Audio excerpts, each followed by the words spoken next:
Namo tassa bhagavato arahato samma sambuddhassa. Hello, this is Lal from puredhamma.net. In this Dēsana, I will explain how our bad Gati or Kilesa or Asobana Chaitasika are automatically incorporated into our thoughts. This is also related to the issue of how these entities are stored as well, which I will also discuss towards the end of the discussion. From our previous discussions, it is clear that our bad Gati or Kilesa or Asobana Chaitasika are all related to each other and represent the defilements that bring heat or tapa to our minds.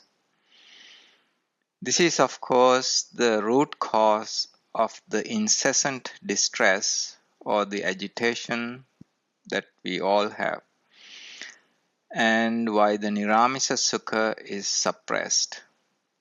First, I would like to do an overview of what we have discussed so far in this series.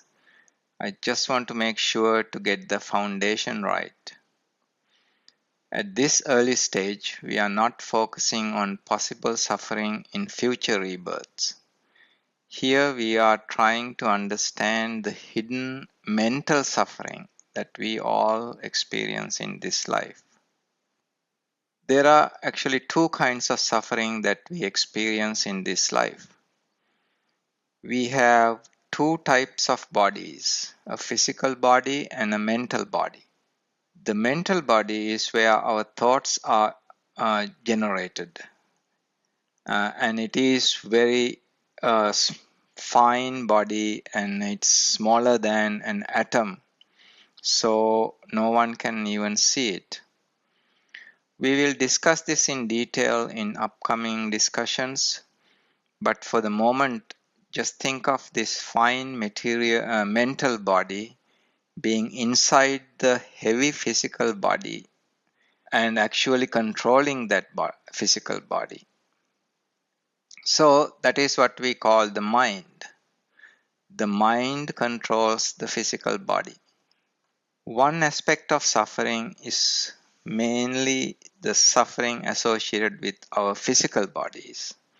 These include any physical ailments, including injuries, sicknesses, body aches, headaches, and also not due to not having enough to eat or not having enough to drink, etc. We can call these physical sufferings. They arise due to our past, as results of our past actions. Some people may question that statement because they may not believe in the concept of karma and karma vipaka. In upcoming posts, I will provide evidence to back up that statement and also discuss how we can at least partially reduce such karma vipaka as well. In any case, we are not talking about those physical ailments in this talk. The second type of suffering that we all experience in this life, it is all mental. And that suffering is fully associated with our mental bodies. Even though we may think such mental sufferings to be not as important or significant as physical sufferings, I'm going to illustrate that in fact it could be much worse than physical sufferings in some cases. So let's talk a little bit about that first. Think about the number of people who are committing suicide because of physical sickness versus those who commit suicide due to mental sufferings like depression. I am giving a link to a research finding, and there it is stated that Research has shown that 90% of people who kill themselves have depression or another diagnosable mental or substance abuse disorder. Even though there are people who commit suicide because they cannot bear the physical pain associated with the disease or an illness, that number is negligible compared to those who commit suicide due to depression and other mental illnesses. Most times when people come down with a physical illness, they make a determination to get better. But mental depression can make one give up one's life on the spur of the moment. Mental problems are much more severe compared to physical illnesses. I don't think most people who read this site have any such serious mental problems. However, we all suffer from lesser versions of that suffering. This is part of the hidden suffering that the Buddha was trying to convey. We all suffer from mental agitation of the mind, which occasionally lead to distress or even a lower form of depression. It may be masked most of the time, but I am sure you all can think about instances when it came to the surface. Most times we feel the stress of trying to keep up with the hectic life and we don't even realize this suffering. It does not register. Furthermore, we have an urge to do something all the time.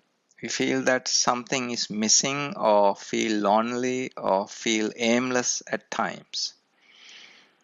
The need to go and talk to someone or to go to a movie or at least turn on the television, all these are due to the agitation of the mind. The urge to hang out with other people arises due to this agitation of the mind, even though it is presumed to be human nature, but that is not correct. This only becomes clear when one's mind becomes relatively free of defilements. That is why it is not often noticed. These days, watching TV or going to a noisy environment is actually a burden for me. When one's mind is at peace, one does not need external stimulants. This inner peace is called Vasagga Parinami and is an indication of the Nibbanic bliss, at least early stages of it. If one can stay in one place and meditate for an hour or more, then that person is likely to be experiencing this Vasagga Parinami at least to some extent. When one is removed from this Vasagga Parinami state, one needs external stimulants to keep the mind engaged and to provide a sense of purpose. I know this by experience.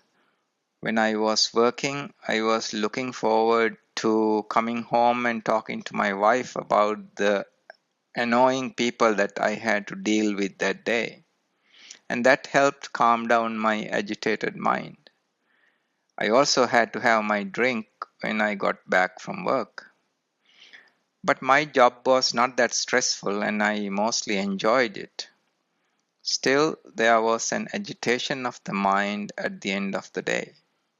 We have discussed how this incessant distress can be high due to immoral activities by the body, speech, or the mind. By the way, these are also called papa kamma. Most of us do not commit immoral actions or papa kamma with the body, which means stealing, killing, or sexual misconduct, for example. The most common immoral activities normal people encounter arise due to speech and thoughts.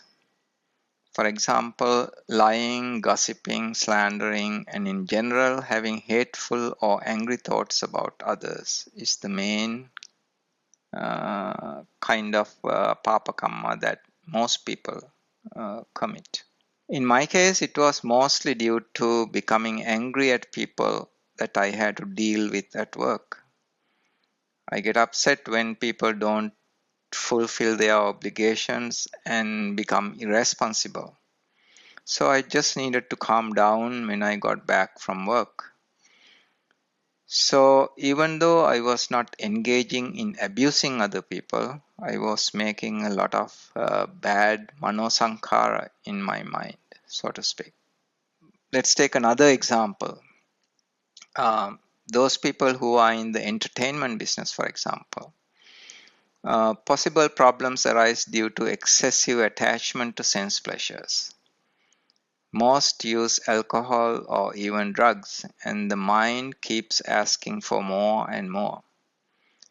As the level of intoxication is increased, the body will become non-responsive to even higher doses.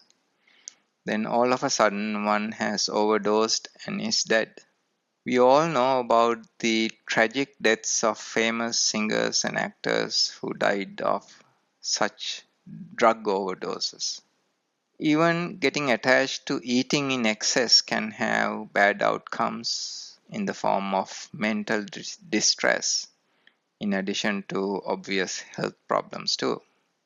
So it is important to think about these examples and to make the connection and try to find the root cause of these mental distresses.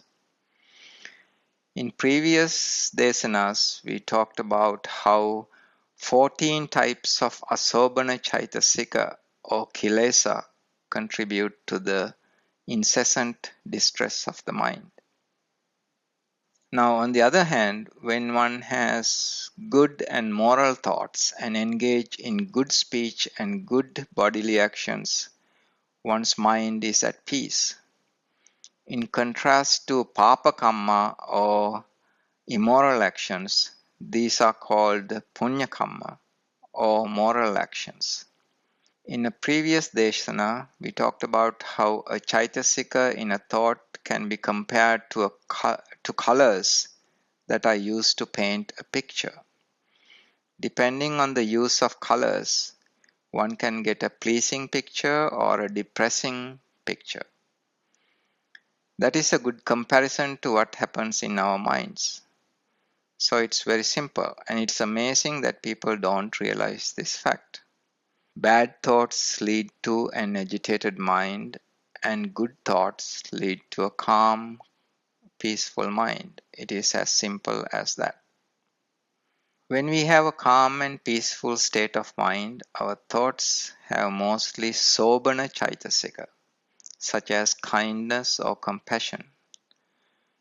In an upcoming discussion, I will show that the 8 factors of the Noble Eightfold Path actually belong to the set of Sobana Chaitasika. And in the Mahachattarisika Sutta, the Buddha has described how one first needs to start on the mundane Eightfold Path and cultivate one's mind to a stage where one can calm down the mind and be able to comprehend the 3 characteristics of nature, anicca, dukkha, and anatta.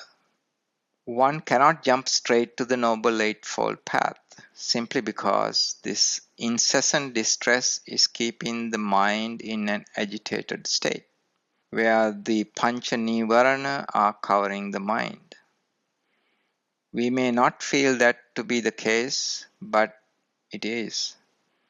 If one cannot keep the mind focused on a concept for more than a few minutes, then one's mind is agitated. So a good test to do is to try a formal meditation session in a quiet room. If one cannot focus one's mind for more than 5 to 10 minutes, that means one's mind is agitated. So this is discussed under the Mahachattarisika Sutta in the Sutta interpretation section, and also it is in the post entitled Buddha Dhamma in a chart. But I realize that most people just read them and do not really comprehend the significance. That is why I keep emphasizing it. It is a crucial step in following the path. One really needs to experience the Niramisa Sukha and to suppress the Pancha Nivarana in order to comprehend the Anicca nature. It is thousandfold more important than reading about sophisticated concepts like sunyata or emptiness or bodhicitta and things like that, which actually only lead to more confusion. When one attains some level of Niramisa Sukha or peace of mind, it is easy to see that all these are nonsensical concepts. So the critical first step is to abstain from dasakusala as much as possible, and also to engage in cultivating sobana chaitasika within the mundane eightfold path. The transition from the mundane to the noble eightfold path is not gradual, and actually it happens in one thought moment. But one may not even notice that for weeks and months. So the key is not to worry about that transition, but just to stay in the path with confidence. Now let us take a deeper look into how these asobana chaitasika or kilesa get incorporated into our thoughts. I think this is a very critical discussion that one may want to go over and to comprehend well. In any given person, unless one is an arahant, has both good and bad gati.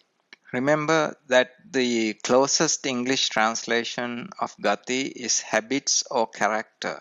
There are many posts at the site on gati, and you may want to read them when you have time. Just enter the word gati in the search box on the top right at the website, and it will come up with a list of relevant posts. In contrary to what other major religions say, good and evil are in each of us. We act morally or immorally under different conditions. Of course, different people have them in different degrees, and even the same person's gati can change with time. This is actually the key point in Buddha Dhamma. Any given person can change his or her gati for the better or for the worse. The foundation of Buddha Dhamma is that one can get a better peace of mind by changing one's gati for the better. This cooling down process can go all the way to complete and permanent happiness of Nibbana. It is a simple process. If one follows the following simple two-step process, one is guaranteed to make a lot of progress on the path within a few months. First is to stay away from dasa akusala as much as possible and think, speak, and do moral things. The second is to learn Dhamma concepts whenever have time. Even go through the material that you have read or listened to previously. One will comprehend more on repeated attempts. So if we keep doing those two things, with time, one will gradually experience the peace of mind. Initially, one could get discouraged to see how many bad things one does in a day. Normally, we don't notice these unless we make an effort to monitor them. For example, one may have said rude things in the past and not even notice that. But when one is genuinely making an effort, one will start noticing any mistakes that one is making. One will become more sensitive in catching mistakes if one is really making an effort. And therefore, initially one may be thinking that things are getting worse, but that's because one is catching more of these immoral deeds or speech or thoughts. If one has the perseverance to stick to the plan, before long one will see the benefits. Okay, so let us take a deeper look into the relationship between some keywords that we have discussed so far. We saw that our mental agitations or depressions are rooted in three main causes of defilements: lobha, dosa, and moha. Then we found that there are 11 more of such defilements, such as fearlessness of doing immoral and shamelessness of doing immoral. In fact, those two chaitasika are in all akusala chitta. When one commits a dasa akusala, at that moment one is shameless and fearless in carrying out that immoral deed. So those 14 asobhana chaitasika are also called kilesa. Then the question may come up: why do we use two different names for the same thing? Originally, the word Kilesa was used in the suttas. When Abhidhamma was finalized, which took hundreds of years after the parinibbana of the Buddha, they were relabeled as Chaitasika to better represent them as giving color to the Chitta. We have discussed this briefly in a previous Dēsana. When one cultivates Asobhana Chaitasika or bad Gati, one is more likely to be reborn in the four lower realms. These bad Gati that are associated with Asobhana Chaitasika are also called Dugati. The prefix Du is used to denote bad. Those Gati that are associated with Sobhana Chaitasika are called Sugati. Those people with Sugati are likely to be born in Sugati or good realms. The prefix Su means good. So Sugati is good Gati. There are other places where these two prefixes are used. For example, Sugandha is a good smell and Dugandha is a bad smell. So if you are not familiar with these terms, don't worry too much about it. You will get used to them slowly. I will try to keep reminding the meanings whenever possible. So the bottom line is that each of us will have Sugati and Dugati represented by Sobhana and Asobhana Chaitasika. Even though both lead to the rebirth process, we must only discard Dugati and we must cultivate Sugati.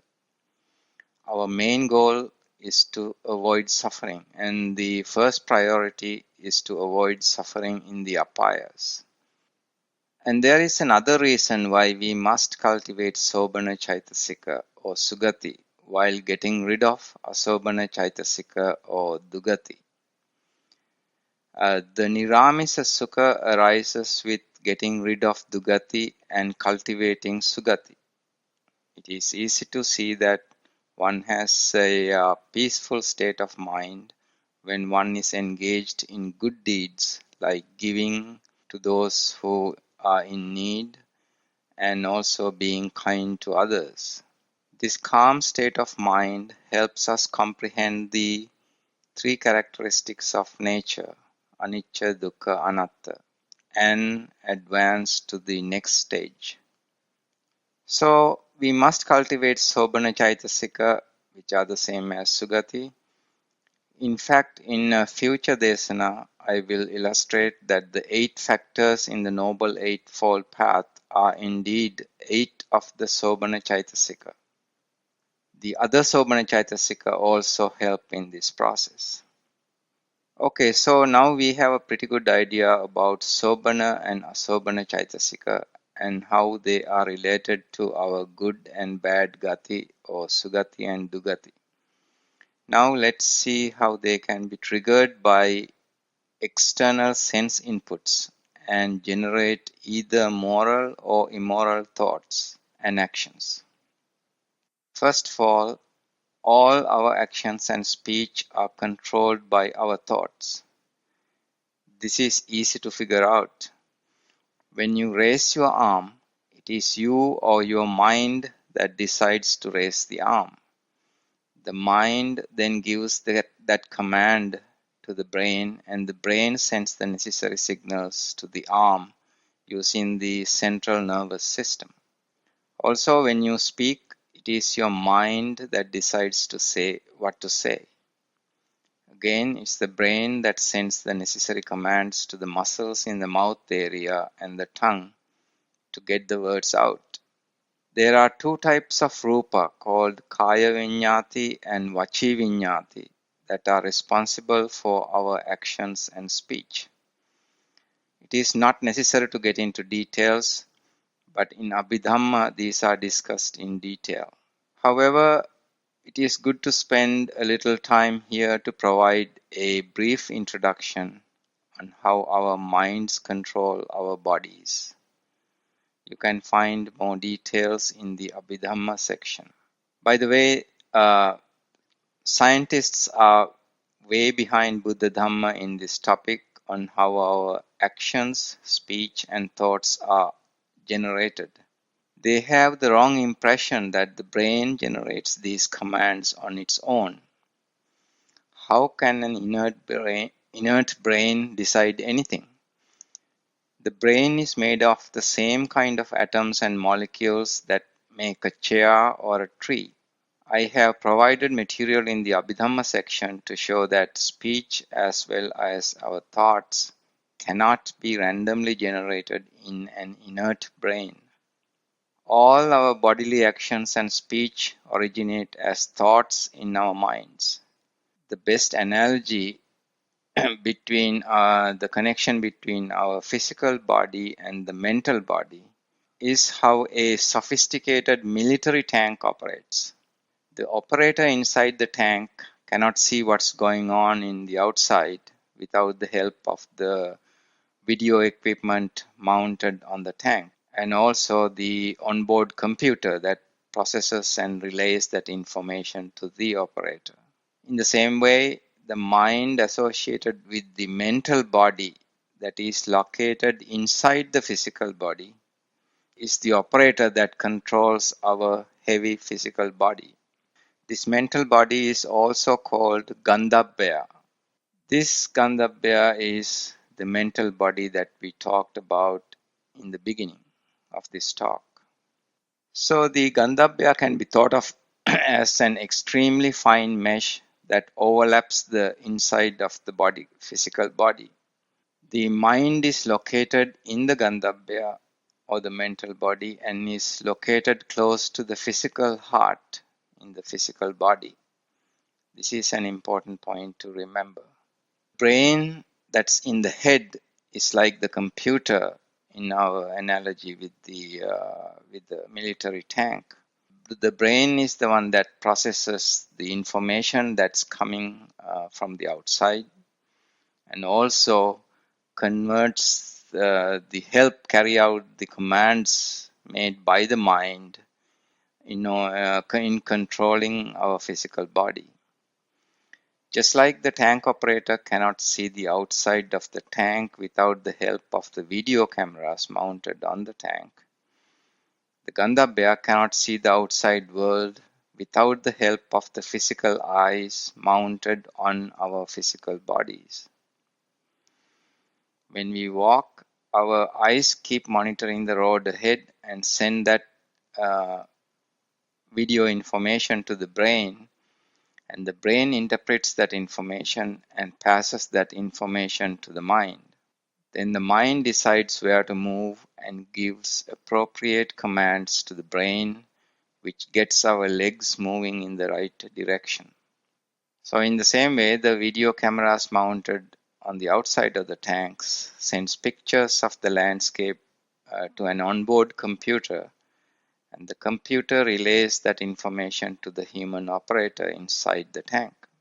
Then the human operator decides where to drive the tank and steer the tank, again using the computer. All other functions in our body work in a similar way. Our mind can hear the sounds only using the ears. The sound captured by the ears are processed by the brain and sent to the mind, located close to the heart in the physical body. But the seat of the mind, called Hadayavatu, is attached to the Gandhabya, the mental body. And this mental body is not firmly attached to the physical body and can even come out. So it is clear that it is the mind that decides what to say and what to do. Actually, for those who are familiar with Abhidhamma, such voice and bodily commands are generated in the Javana Chitta. Now the tank will be useless without the human operator inside. That operator is controlling the tank. In the same way, it is the Gandhabya or the mental body that controls the physical body. Our physical bodies are just machines. At death of the physical body, the Gandhabya is automatically separated from the body, and the body becomes inert, just like a piece of wood. Now, this Gandhabya may be separated from the physical body in some special cases, even during a lifetime, before a person is dead. This happens mostly during heart operations. As we mentioned earlier, the fine body of the Gandhabya overlaps the physical body with its base of mind located close to the physical heart. So this vital part, that means the seat of the mind in the Gandhabya, is located close to our physical heart. So in some heart operations, this Gandhabya just comes out and floats to the ceiling. From there, it can watch what's happening to the physical body. And many such accounts have been recorded, and I have given a reference to a book by a cardiologist. And all this information is described in detail in the Gandhabya section of the Abhidhamma section. To make it simple, I will just talk about the mind from now on in this Dēsana, but we need to remember that the mind is associated with the Gandhabya, which is a very fine body that is inside the physical body. Another thing is that our thoughts do not arise as single individual thoughts. They always arise as a string or series of thoughts. This is called a chitta viti. A chitta viti that arises due to a sense input from one of the 5 physical senses has 17 thoughts in it. The first part of this chitta viti analyzes the sense input. So, for example, let us take a sense input that comes in through the eyes. When we see someone or something, that picture is first sent by the brain to the mind. When the mind receives that signal from the brain, it analyzes that picture with the first part of the chitta viti and recognizes who it is. Then a few more thoughts in that chitta viti run to decide what actions to take. After that, there are 7 javana chitta or javana thoughts that generates appropriate actions or speech and conveys that information to the brain to carry out those tasks. All this happens within a fraction of a second, because that whole chitta viti of 17 thoughts is gone within a billionth of a second. The details of the above process are described in detail in the Abhidhamma section, and I have given some relevant links in this post. But those details are not necessary for our discussion here. We just need to know the basic idea of how our minds control our speech and our actions, as well as our thoughts. So, as we mentioned, this chitta viti runs very fast. However, our actions and speech are slowed down because it takes time for the brain to get those body parts moving. For example, in order to get the legs to move, the muscles need to be stretched and contracted, which takes time. So again, it's helpful to compare with our analogy of a military tank driven by a soldier. In the case of the tank, its mechanical parts, which means the tires, need to be moved by the help of the engine and other mechanical parts. So when the human operator decides to move the tank, say 100 yards, it takes a certain time for the tank to be driven that distance. In the same way, when the mind decides to walk 100 yards, it takes some time for our legs to get us there. Even with speech, it takes a little time for the muscles and tongue to move to get the words out. This is actually fortunate because this slow movement by our body parts makes our actions and speech to be delayed. Even though our thoughts run very fast, it takes time for the body to carry out these actions, including speech. This is an important point to think about. And also here is actually a good place to clarify what Mano Sankhara, Vachi Sankhara and Kaya Sankhara are. Kaya Sankhara are our thoughts that lead to bodily actions. Most people think Vachi Sankhara are those thoughts that lead to speech. That is not correct. When we speak, the muscles in our lips as well as the tongue move. Therefore, speech is also due to Kaya Sankhara. Please make sure that you understand this point. On the other hand, when we do not get the words out, but silently make plans or think about what to do, all such thoughts are Vachi Sankhara. We are just saying things in our minds without moving body parts. If one is silently reciting a Kammattana, then Vachi Sankhara are used. On the other hand, if one actually says the words aloud, then those are Kaya Sankhara because there we are moving the lips and the tongue. Both Kaya Sankhara and Vachi Sankhara involve Javana Chitta, but we do not speak out loud or act with our bodies most of the time. We just generate thoughts inside of us. Those are Vachi Sankhara. Therefore, it is very common for people to generate Vachi Sankhara like, I wish I could hit this person right now in one's mind. That is a Vachi Sankhara.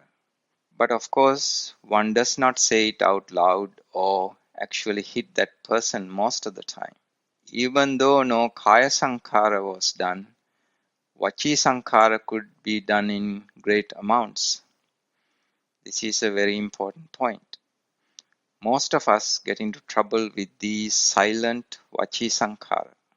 Therefore, it is critical that we not only stop saying out loud such bad words, but we also need to stop generating them in our minds as soon as we become aware of them. Even though the karmic consequences of Vachi Sankhara are less than those of Kaya Sankhara, we can accumulate a lot of Vachi Sankhara in a relatively short period of time. Now imagine a person generating hateful thoughts about another person for hours and hours. That is a lot of Vachi Sankhara. They are also called Vitakka and Vichara. Getting focused on a given thought object is called Vitakka, and then remain generating Vachi Sankhara about that thought object is called Vichara. So now we come to another important point. We need to figure out what Mano Sankhara are. Those are the thoughts that initially arise automatically when one is first exposed to a sense input. Now I mentioned that a chitta viti with 17 thoughts or chitta flow when we see an object. For example, when we see an object, that object is identified in the first part of that chitta viti. There is a particular thought or a chitta in that chitta viti that identifies the object. It is called the sampaticca chitta. The very next thought in that chitta viti, which takes place within a billionth of a second, decides whether it is a good object or a bad object, so to speak.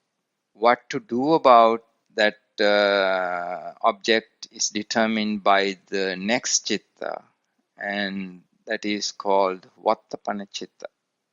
After that decision is made, there are 7 Javana chitta arise to generate Kaya Sankara and Vachi Sankara in order to take action based on that decision. So you can see that this decision making process happens within a billionth of a second. This is extremely important. This is not grasped by even many who are familiar with Abhidhamma. One actually does not need to go to deep Abhidhamma if one can grasp this important point. Please re-listen and fully understand this point.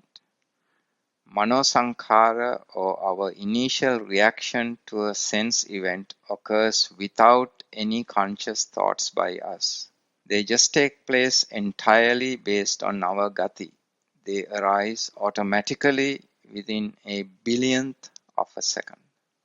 For example, we generate loving thoughts the moment we see a family member and generate irritable thoughts when we just get a glimpse of a person that we don't like.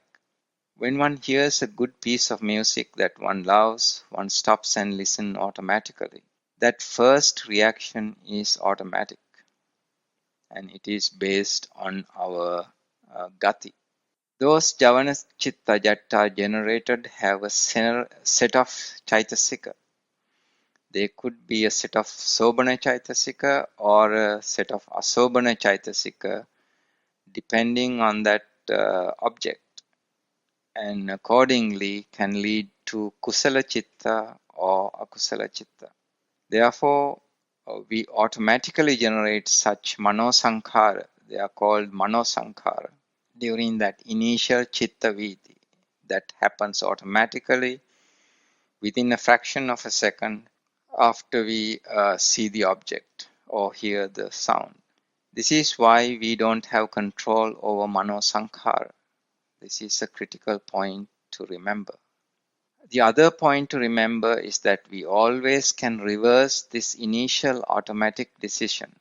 That is because even though these chitta arise fast, our actions and speech take time, as we discussed earlier.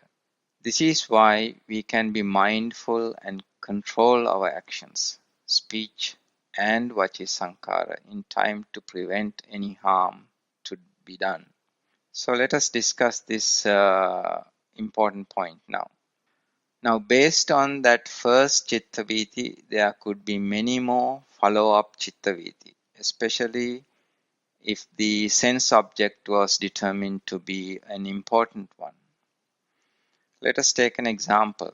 Someone, say X, walks to a doctor's office and sits down in a chair and notices that there's an expensive ring on the chair. Apparently, it came off of someone who was sitting on that chair previously. Now, that initial seeing was done by a Chakkudvara Chitta Viti of 17 Chitta, as we discussed above. Within a fraction of a second, X has formed an attachment to that ring with Manosankhara generated in the 7 Javana Chitta that arose automatically, as we discussed. Now, that initial decision to keep the ring for oneself was made based on the Gati and Kilesa of X. Following that initial Chitta Viti of 17 thoughts that arose due to that seeing event, there will flow thousands or millions of Chitta Viti within a very short time, within seconds, involving just the mind. Those follow-up chittaviti will re-evaluate the first impulsive decision. For example, X may think about the bad consequences of keeping that ring for himself. It could be a wedding ring, and that person who lost it could be extremely upset about losing it. X could give that ring to the office personnel and make sure that it will be given back to the owner. So even if the first impulse was a bad manosankhara to keep the ring, X has the opportunity to quickly reverse that decision with moral vachi sankhara in follow-up chittaviti. Therefore, X could not only prevent committing an akusala kamma of stealing, but make it a kusala kamma by returning it to the rightful owner. But if X really has bad-seated immoral gati, X will decide to keep the ring for himself. So we can learn several important lessons from this example. We all have bad gati, and it's possible that the initial response by the mano sankhara that are generated automatically is to do the wrong thing. But as humans, we always have the opportunity to think about the consequences and reverse that decision. That is because of that slow response time. We'll talk about a little bit more detail in a little bit. And this is what is meant by sati. And we can also see the consequences for the final decision made by X also. If X kept the ring, X's mind will be agitated for days and months. On the other hand, if X returned the ring, X would feel good about doing a good deed and will generate joyful feelings. In addition, there is also a hidden aspect that we don't see. When the owner gets back the ring, he or she will at least generate compassionate thoughts about X, and the Javana power in those thoughts will affect X even in a small way. The effect here is the same as doing a punyanumodana that is discussed in the post transfer of merits, patidana. How does it happen? I'll give the link to that post. So I hope you can see the difference between mano sankhara, vachi sankhara, and kaya sankhara. We do not have control over mano sankhara. They just arise automatically due to our gati and the set of sobhana chaitasika and the asobhana chaitasika that we have. How we react to a certain situation depends also on the sense input. X may return a ring that may not be that very valuable, but if it is an expensive diamond ring, for example, the temptation to keep it could prevail, and X may decide to keep it for himself. This is why it is not possible to control our thoughts initially. They just arise. But we have the opportunity to reverse that decision. This is a very important point, and we will discuss the implication of that for our gati and why our gati are so important. There are many posts at the site talking about this point. But let us first think about the implications of the slowness of our bodily actions and speech that we talked about. Because of this slowness, we have the opportunity to stop whatever the impulsive action or speech that was automatically initiated by the mind. This is why it's possible to do satipatthana or anapana. We can be monitoring our actions and speech and decide to stop inappropriate actions and speech or kaya sankhara and vachi sankhara. This is also where we differ from animals. In particular, lower level animals like worms and insects do not have sophisticated brains like we do. They always react impulsively. It's not possible for them to think and decide on their own. They are really programmed. Once a sense input comes in, they react in a predictable way. There is a special part of our brains that is called the cortex, and that is used by the mind or the brain, actually the brain first, to make decisions. While higher level animals like apes and dogs also have a cortex. Theirs are of limited capability. Their cortexes are smaller. They can control their actions to a certain extent, but they cannot think on their own like we can. This is why we can train a dog to do some tasks, but never can control an insect because the insect is more like a robot. So this is another evidence that all animals are not the same either.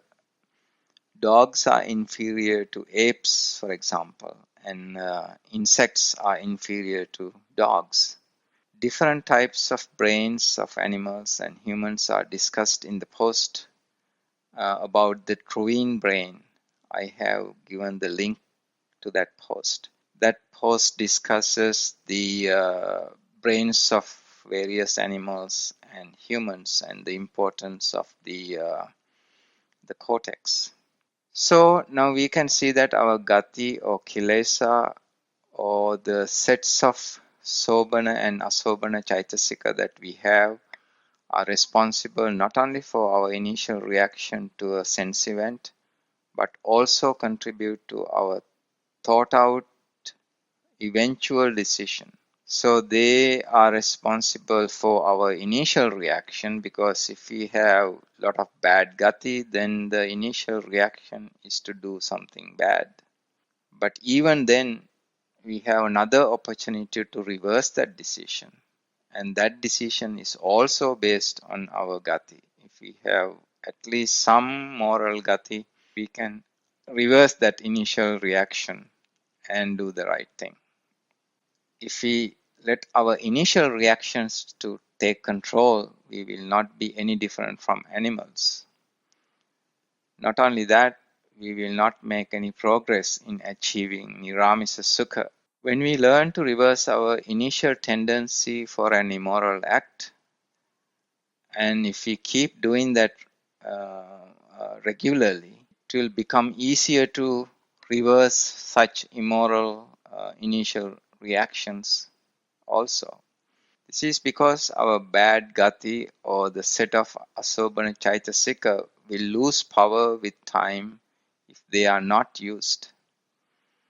Furthermore, our set of Sobhana Chaitasika will grow as we keep using them more and more.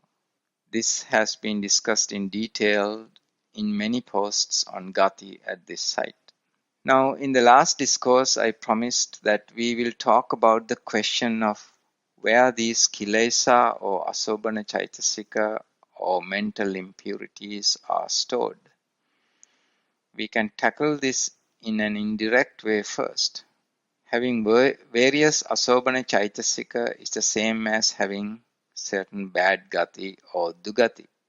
The word Gati conveys much more than the word habit. It includes character qualities as well. One can change one's character by deliberately changing one's habits. A good knowledge of Dhamma is also needed in figuring out how to go about doing that. For example, some people are easy to get angry because they have a strong level of dosa, which is the same as saying that they have angry Gati or angry habits. Whenever an angry thought arises about a person, one needs to stop those thoughts. Even though the manosankhara can arise within a fraction of a second, we can stop those manosankhara and generate good vachi sankhara. And if one has time, one could do the conventional metta bhavana for a couple of minutes. Say to oneself, generate some vachi sankhara, saying, may X be happy and healthy, to counter those initial reactive thoughts. The people do foolish things that anger us, but most times those are done with their ignorance. We should not get involved and cause problems for ourselves. Now, you may say that it is unfair for someone to blame you when you are innocent. But we have to understand that nothing happens in this world without a reason. It is possible that you may have done something bad to that person in the past. could even be in a previous life. In any case, if we do not break that continuing process of the escalation on both sides, it will never stop. Now, this does not mean one has to subject oneself to abuse. We can try to point out to the other person of him or her or his mistake in a calm way. And if that does not work, the best thing to do is to keep away from that person as much as possible. Another thing that may surprise you is that once you stop retaliating and live a moral life, such incidents will gradually reduce. I have experienced this to be very true. You automatically get separated from such abusive people and start building relationships with good people. You will be able to see this for yourself if you stick to this plan for a while. It doesn't happen quickly, it may take weeks or months. Now, some other people have predominantly greedy gati. Some people, for example, save and save without even eating properly because they are attached to the idea of accumulating a lot of wealth. For some others, greed involves having high level of craving for food. So greed comes in different varieties. When you start living a moral life, these tendencies and cravings also gradually reduce. I have experienced this as well. One may think that reducing cravings will lead to a less pleasurable life. That is definitely not the case. I have enough resources to enjoy many pleasurable things that the life in the United States offer, but I feel much more happy without them. I have lost the desire for such primitive pleasures. Then there are some people who are more jealous than others. It is interesting to note that jealousy does not depend on one's wealth. There are many wealthy people who are jealous of others who have more than them. On the other hand, there may be a poor person who is not bothered by how much wealth others have. So we can see that these are really personal qualities. We also know that of people who have changed their ways, both for good and for bad. When an innocent teenager who has been adorable and loving starts associating with bad friends, he or she can change Gati and become a bad person. We also know some hardened criminals who have, through their own efforts, have become good citizens. So this is actually my main evidence that Kilesa or Asobana Chaitasika or mental impurities or Gati must be stored with each person. If we do know that we have persistent Gati and that we can change them, they must be stored somewhere with us. Of course, these bad Gati are not permanent for a given person. With willpower, one can slowly reduce and eventually get rid of one's bad Gati.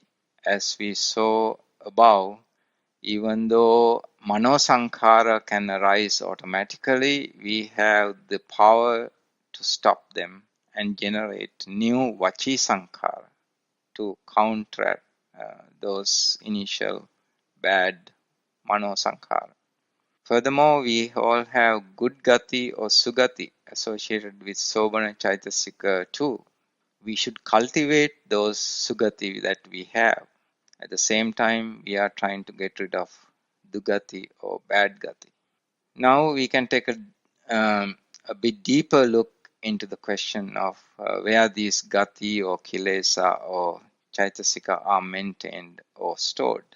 They are in our minds or in the Manoloka associated with our mental body. Just like our physical body gets its sense inputs from the external material world, our mental body gets its sense inputs, which are called Dhamma, from our mental world. For those who like more details on that, there is a post entitled Our Two Worlds, Material and Mental. Please read that when you have time. I'm going to give the link to that post. So we need to remember that Gati or Kilesa or Chaitasika are all mental. They don't belong to the Rupaloka. In the terminology of Abhidhamma, they have not condensed to the level of a Suddhashtaka.